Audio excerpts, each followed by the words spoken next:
gas prices $5, $6, even $7 a gallon, a baby formula crisis hurting young families, illegal immigrants flooding the border, inflation, war.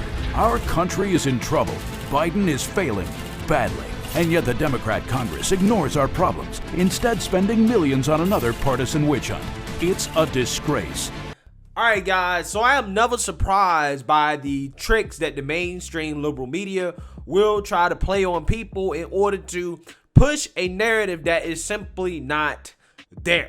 And as you guys know, there's been a Hollywood spectacle going on in Congress, at least last week there was, when it comes to the January 6th hearings, right? This was advertised to be the biggest show on television, right? That's going to expose Trump, right, and his supporters and what happened that day on the Capitol. We're going to find out everything except whether or not the feds were involved, right? They don't really want to talk about that. They don't want to talk about Ray Epps. There are certain people they don't want to talk about, they don't want to bring up for whatever reason, but we're going to find out everything, right? Except here's the issue. The issue is that nobody actually really cares about January 6th, okay? People simply don't care about it, okay? But with that being said, the mainstream liberal media is going to make you think that people cared about it. Because if you Google January 6th ratings, okay, there'll be this headline that says 20 million people watched the January 6th hearings, right? 20 million people. They're going to try to make it seem like all of America watched. And Fox News is so bad for not airing the January 6th hearings because everybody's so interested in this. But unfortunately for the mainstream liberal media, the reality is that nobody actually cares about January 6th. And I have the proof that nobody cares about January 6th as the ratings are in. The actual breakdown of the ratings, that is, because again, the mainstream liberal media, of course, did not tell the whole story of how many people watch the January 6th hearings compared to how many people watch on a regular weeknight, okay, where there's no January 6th hearings. They didn't really tell you the full story. They just said, well, 20 million people watched, right? People cared so much about this when the reality is, again, nobody actually really cared. Again, the proof is in the pudding. Let's actually look at the numbers here. Okay, as the broadcast ratings for the January 6th hearing on June 9th was 4.3 million for ABC, 3.31 million for NBC, 3.24 million for CBS, with an average of 3.63 million across these cable news networks, right? And then the week before, ABC had 7.4 million, NBC had 6.06 million, CBS had 4.3 million, and they averaged 5.92 million. So basically, almost half, right? A little bit less than half of people that normally watch these broadcast networks, these liberal media networks, on a regular weeknight without January 6th, less than half of them actually watched the January 6th hearings, right? Tuned in to see the January 6th hearings, which means that people knew that the January 6th hearings was on and it was just like, we don't want to watch that, right? We really don't want to watch that. I think we care about other issues outside of January 6th, right? I think I got more important stuff to watch when it comes to news. They probably turn on their local news network, or who knows, maybe they turn on Fox News. But with that being said, again, this right here is a major L for the Democrats because it just goes to show that this strategy is not going to work. Voters don't care about this. Even Democrat voters don't care about this, right? That's why so many Democrats watch Tucker Carlson, right? That's why more Democrats in the key demographic watch Tucker Carlson than Rachel Maddow, because they don't care about this BS that the Democrats keep pushing, especially considering how they have no room to talk about the so-called attack on democracy or an insurrection when they literally are totally fine with the extremists in their parties waging an insurrection as we speak.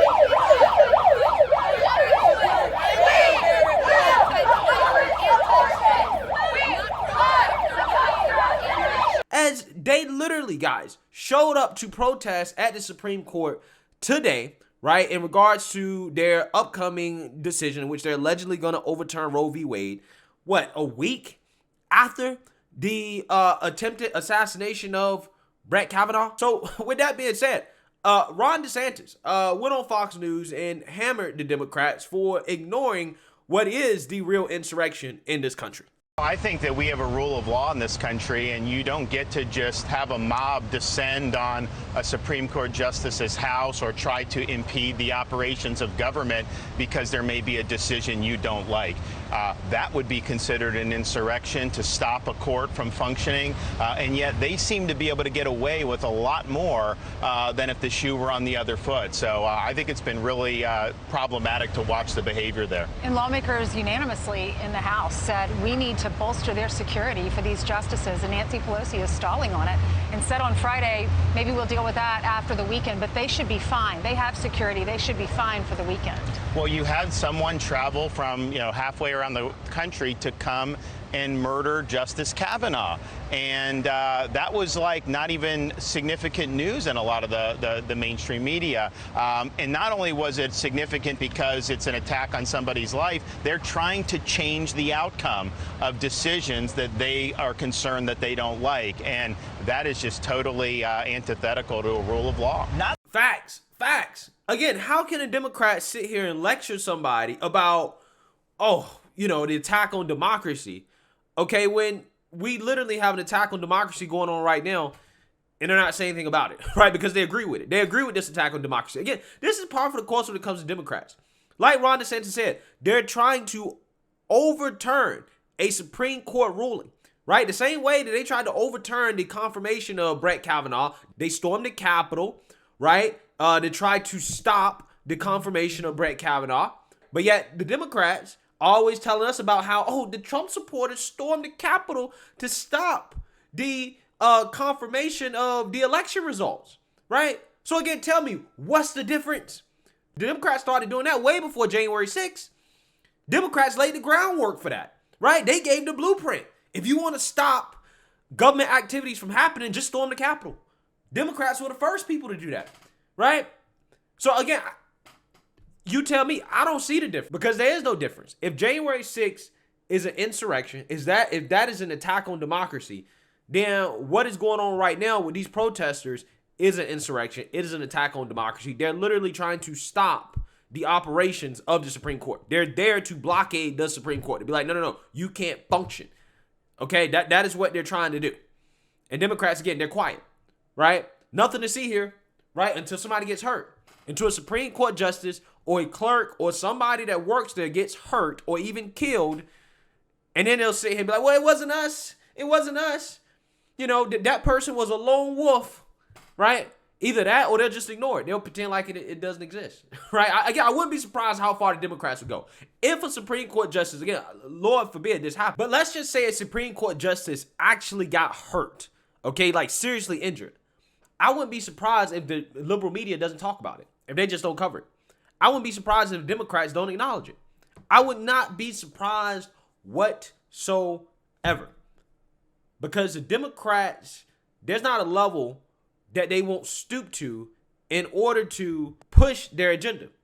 They don't care about Supreme Court justices getting hurt, right? You got people that are literally out there trying to impede and block and stop the operations of the court. And they've turned a blind eye to it. Mainstream liberal media has turned a blind eye to it. They're not covering these current protests going on at the Supreme Court. They don't care. They don't care. Again, these are the same people, guys. We can never forget that during the pandemic, in the middle of the pandemic, we didn't know that much about the virus. These are the same people that saw protesters out in the street, crowded around each other, not socially distanced, and never called it a super spreader event. But if Trump hosted a meeting at the White House, and if he didn't wear a mask and everybody wasn't socially distanced, then it's a super spreader event, right? These are the same people that told us that the protests, the BLM riots, were fiery but peaceful, okay? They will literally try to change reality right in front of your face. Even though you're observing that this is what's happening, they'll tell you that that's not happening, okay? That's how stupid and dumb they think that their viewers are, right? Democrat Party does the same thing. They just pretend, oh, not happening. The Supreme Court justices are protected. Don't worry. That's what Nancy Pelosi said. They're protected. Don't worry. We can just not pass the bill. Don't worry about it. Don't worry about it. But when January 6th happened, though, they didn't wait to increase security. They built a fence immediately, right? They built a fence immediately to protect themselves. But when it comes to the conservative Supreme Court justices, though, they can wait. Nancy Pelosi and the politicians can't wait, though, even though they have security, right? They have security. But the reality is, guys, is that no matter what they do in regards to the whole January 6th thing, it's not going to work because the American people have gotten to the point now, because the economy is so bad, that they've stooped to levels of desperation in order to get by and to lower the costs associated with inflation and rising gas prices. In cities across the country, we are seeing more and more signs like this one. Gas hitting that dreaded $5 threshold, and in some places, it's much higher than that. But we're not just talking about gas. You're paying more for things across the board. That includes things like groceries and travel and more. And experts say that it could be this way for months. This morning, prices across the country are as high as summer temperatures. With inflation at a 40-year high, that means we're paying more for almost everything. Food is up more than 10% from last year. Housing up 5.5%. You're paying 37% more for airfare. And gasoline up a whopping 48.7%. AAA numbers show the national average at over $5 per gallon. Absolutely ridiculous. Can't go anywhere anymore. And many Americans are not. According to a recent poll, a majority of drivers are making fewer grocery store trips. More than a third are driving slower to conserve fuel. And 1 in 5 working from home or carpooling. It doesn't feel like there's any end in sight. So when will Americans start to see some relief? Experts say not for a few months at least. Yeah, so you got people making fewer grocery store trips. Okay, they are driving slower to conserve fuel. They're probably carpooling. They're working from home. Yeah, I mean, that sounds like things Joe Biden actually wants when it comes to the whole, green energy thing, okay, and saving the planet thing, okay, which indicates that, some of this may be on purpose. But I'm just saying, Americans have now become desperate, right, in regards to trying to weather the storm of inflation and rising gas prices. But the Democrats are making January 6th their priority, right? They have a Hollywood spectacle going on in Congress over that when we have much more pressing issues that the American people are worried about. So at the end of the day, when it comes to the ratings and the fact that basically these news networks lost half of their audience when airing the January 6th hearings, that tells you everything you need to know about what the American people actually care about versus what the Democrats care about. So again, if the Democrats want to keep going along with this January 6th thing, January 6th, fine. But I'm telling you, this is a losing strategy, and it just guarantees that they're going to get blown out in the midterms. It just guarantees they're going to get blown out. I mean, they're going to get blown out regardless, but they're going to lose even more if this is the strategy moving forward. Let me know what you guys think. Make sure you like, comment, and subscribe. Most importantly, share a Black conservative perspective. Peace.